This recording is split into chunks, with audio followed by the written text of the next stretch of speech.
C കുറെ വർഷങ്ങളായിട്ട് വളരെ ഡ്രൈ ആയിട്ടുള്ള ഒരു ലൈഫാണ്. അതുകൊണ്ട് ആ ജീവിതത്തിൽ കുറെ സുഗന്ധമൊക്കെ ഉണ്ടായിക്കോട്ടെ എന്ന് കരുതി ഞാൻ അവിടെ ഒരു പൂന്തോട്ടം ഉണ്ടാക്കുന്നുണ്ട്.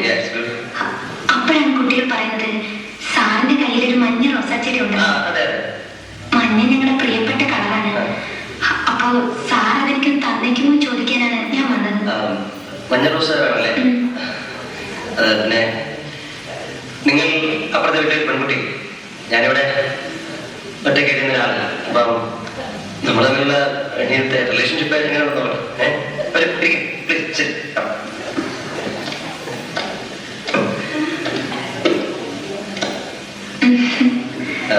പേര് സ്വീറ്റ് നെയിം. പക്ഷെ ഞാൻ പസ്പസ് എന്ന് വിളിക്കും. ഡൽഹിയിലായിരുന്നല്ലേ? ഇപ്പൊ എന്താ വെക്കേഷനാണോ? അല്ല, ഒളിച്ചോടിയതാ. ഒരു രസം.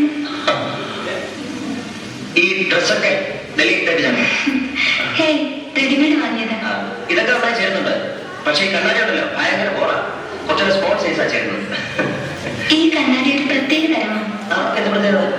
ഈ കണ്ണാടിക്ക് കോസ്മോ ഫ്രിൽ എന്ന് പറയും. എന്റെ ഫ്രണ്ട് ഫിലാഡൽഫിയയിൽ നിന്ന് കൊണ്ടുവന്നതാ. ഇത് വെച്ചാ മനുഷ്യരിട്ടിരിക്കുന്ന ഡ്രസ്സുകളൊന്നും കാണില്ല. പിന്നെ ശരീരം മാത്രമേ കാണുള്ളൂ.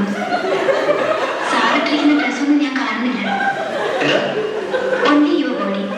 I mean, the naked body. അങ്ങനെ ഒരു കണ്ണാടി ഇവിടെ ഇല്ലല്ലോ. ലോകത്ത് എവിടെയെങ്കിലും ഉണ്ടായിരുന്നെ പിന്നെ എന്തൊക്കെ നടന്നേനെ? ഞാൻ വിശ്വസിക്കില്ല.